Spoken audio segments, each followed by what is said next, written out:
sa ito ragsoy. Ito din na ito na sliceon. Ngunit tawag sa nga nila bay.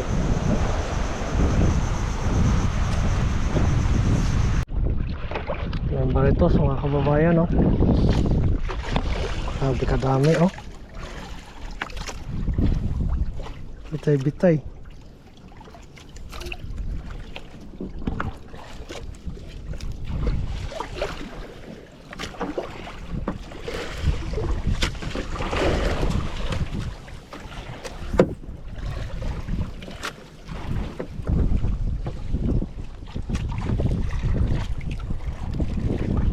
Ilaw natin bukas ng umaga mga kababayan.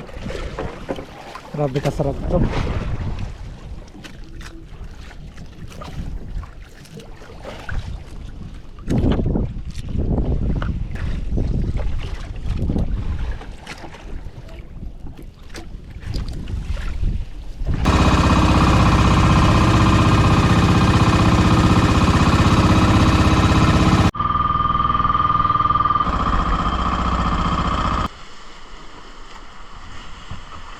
Magandang araw mga kababayan. Yun, kakauwi lang namin galing laot. Bali dito kami kakain sa tabing dagat para fresh. Tapos dito na rin kami magpahinga para walang istorbo pag matutulog. Bali ito yung kakainin natin ngayon. Ito kikilawin natin. Buo na yan, hindi na yan gagayatin mga kababayan. Tapos syempre yung bahaw. Yan. Tapos meron tayong pipino. Ito iihawin natin to. Tapos ito yung mga ingredients. Kailangan natin ng kalamansi, sibuyas, sili, tsaka ito yung luya. Yan yung mga kasama natin ngayon. Si Uncle Isko, birthday kasi niyan. Si Kois Dan, yan, nagbabalik. Tsaka syempre si Tata. Siba. Anong gagawin mo dyan sa ano na yan, inihaw? Ragsoy. Yan, may balo pa mga kababayan na malaki. Ihawin na lang yan. Laki ng balo. Hiwa na taglamas para sa hinilaw nga nilapay. Sibuyas, luya. Ito pa, napay kalamansi. Limon. Sili. Din haluan pa ning pipino. Yummy. Yummy. Lami kaya na bay. Hinilaw nilapay, tamis kaya bay. Para magatam yung tamis. Kung kayo dadaan, tubig-tubig. Oh.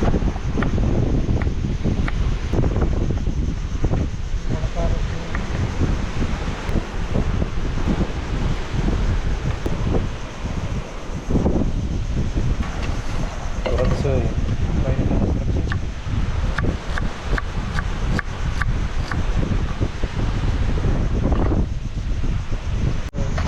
Okay. Okay na ni, para sa turagsoy. Ito na ning sabawan para kahigop tag sabaw. Bang fish, sa Bisaya, bangsi. Lami kayo.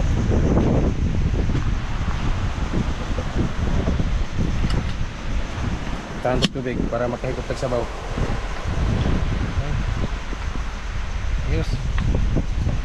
Sapay lugmukon. Ano sa ito ragsoy?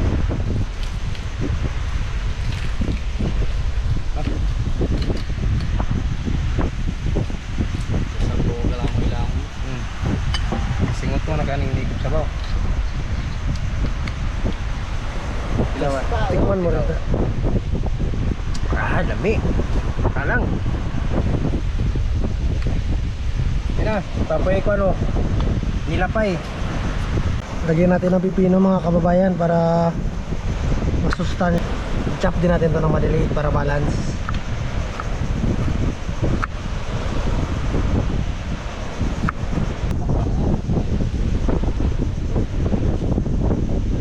Yan mga kababayan.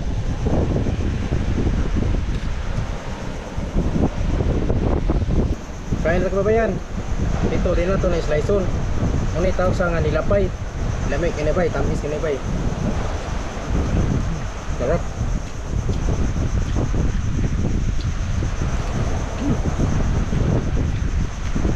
Gusto kang sabaw, nasarap to eh.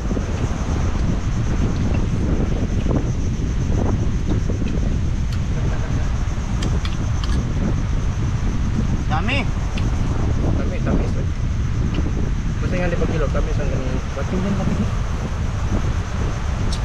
Kinilaw na buo. Muna yung nilapay. Nilapay mga kababayan.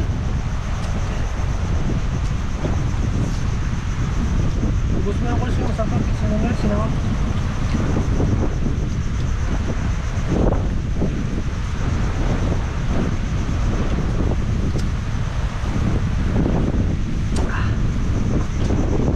Yan, magtikim din tayo ng nilapay mga kababayan. Ganito daw yung process eh. First time ko lang rin magtikim ng kinilaw na buo. Yan o. Di mo na kailangan ng kutsilyo, makakain ka na ng kinilaw. Yan, sausaw mo lang dito.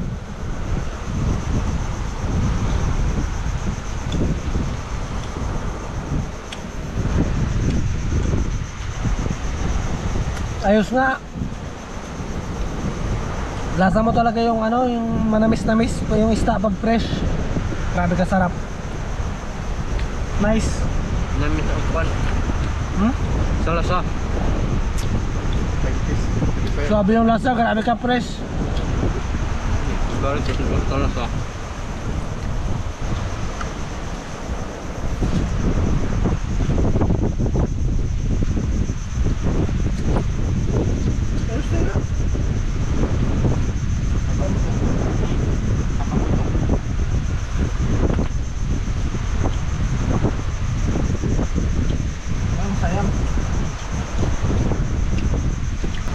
Ito yung turagsoy mga kababayan. Kung gusto mo na magsabaw tapos gusto mo mabilisan lang, ihawin mo lang yung isda tapos lagyan ng mainit na tubig tapos lagyan ng mga ricado. Okay na, may sabaw ka na, masarap din.